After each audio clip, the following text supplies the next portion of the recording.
दोस्तों, आज मैं यूएई इलेक्ट्रिकल चैनल के लिए एक वीडियो बना रहा हूँ। मेरा नाम है मोहम्मद अज़ीम। आज हम आपको बताएंगे डुअल स्टार्टर के बारे में। अगर डुअल स्टार्टर, इसका मकसद ये है कि मोटर की प्रोटेक्शन कैसे की जाए। हम जानते हैं कि जो मोटर है वो इंडक्टिव लोड है और इंडक्टिव लोड में वाइंडिंग वगैरह होती है, तो उसकी सेफ्टी के लिए हम लोग एक छोटा सा एक्सपेरिमेंट करेंगे। तो डुअल स्टार्टर हम इसलिए इस्तेमाल करेंगे कि अगर 5 हॉर्स पावर से कम हमारा लोड होगा तो उसके लिए हम लोग डुअल स्टार्टर इस्तेमाल करेंगे। अगर हमारा लोड 5 हॉर्स पावर या 5 हॉर्स पावर से ज़्यादा है तो उसके लिए हम स्टार डेल्टा इस्तेमाल करेंगे। और हम जानते हैं कि 1 हॉर्स पावर 746 वाट के बराबर है। प्रैक्टिकल शुरू करने से पहले हम आपको थोड़ी सी इसकी पावर डायग्राम और वायरिंग डायग्राम के बारे में बताएंगे। हमारे पास सिंगल फेस की मोटर है और थोड़ा सा क्लियर नज़र नहीं आ रहा, हम लोग थोड़ा सा आपको क्लियर करके बताते हैं।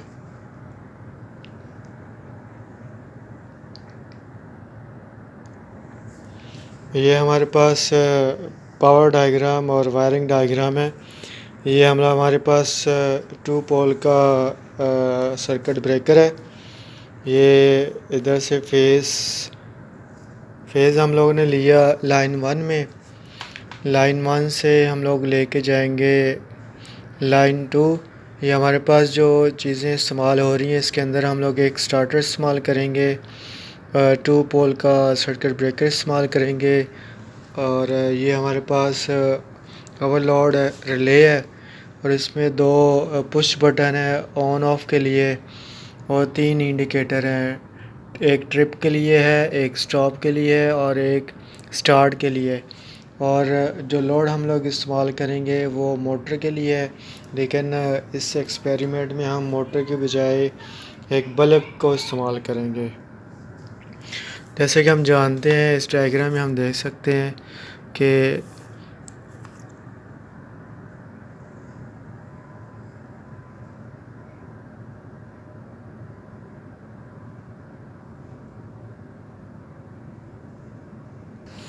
इस डायग्राम में हम देख सकते हैं कि फेज़ हम लोगों ने लिया लाइन 1 के अंदर और उधर से हम लोगों ने लूपिंग दी A1 के अंदर।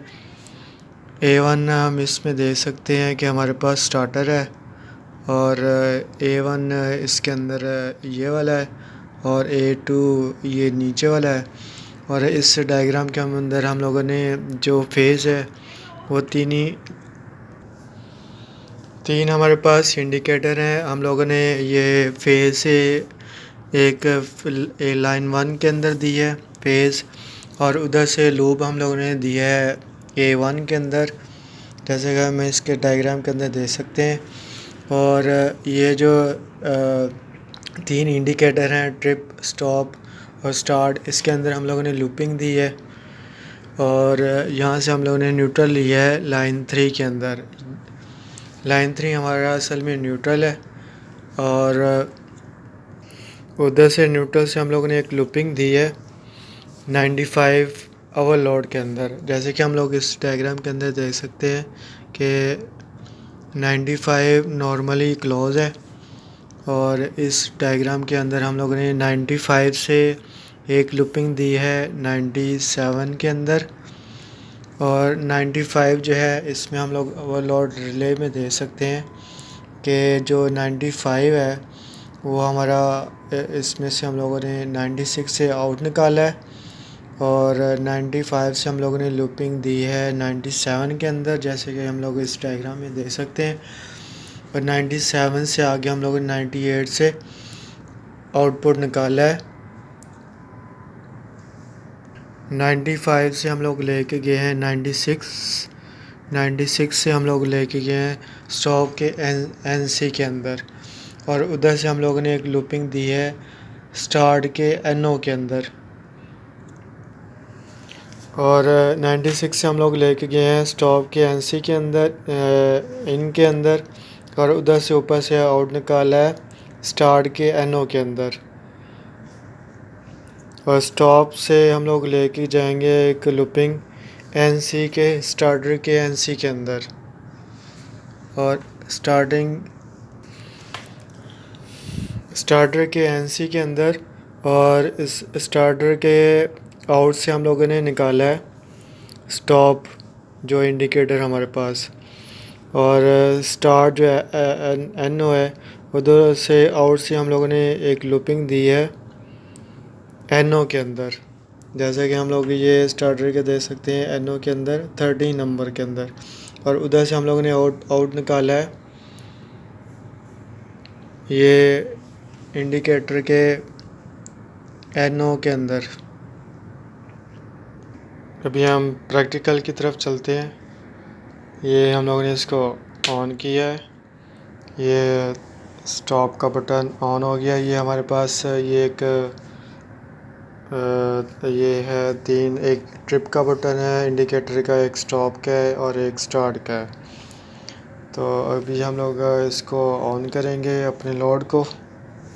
जैसे हम देख सकते हैं थोड़ा सा इधर को क्लियर नज़र नहीं आ रहा होगा, ये मोटर की बजाय हम लोगों ने बल्ब को इस्तेमाल किया। ये मैं बटन को ऑन कर रहा हूँ।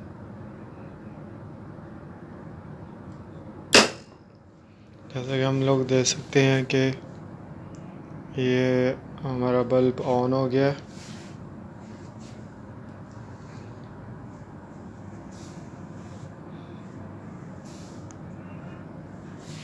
ये रात का टाइम है इसलिए थोड़ा सा इतनी क्लियर नज़र नहीं आ रही है वीडियो।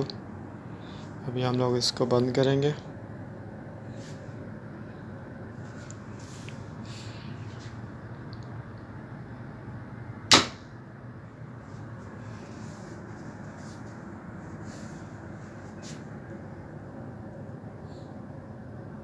स्टेप बाय स्टेप इसलिए नहीं बता सके कि वीडियो लंबी हो जाए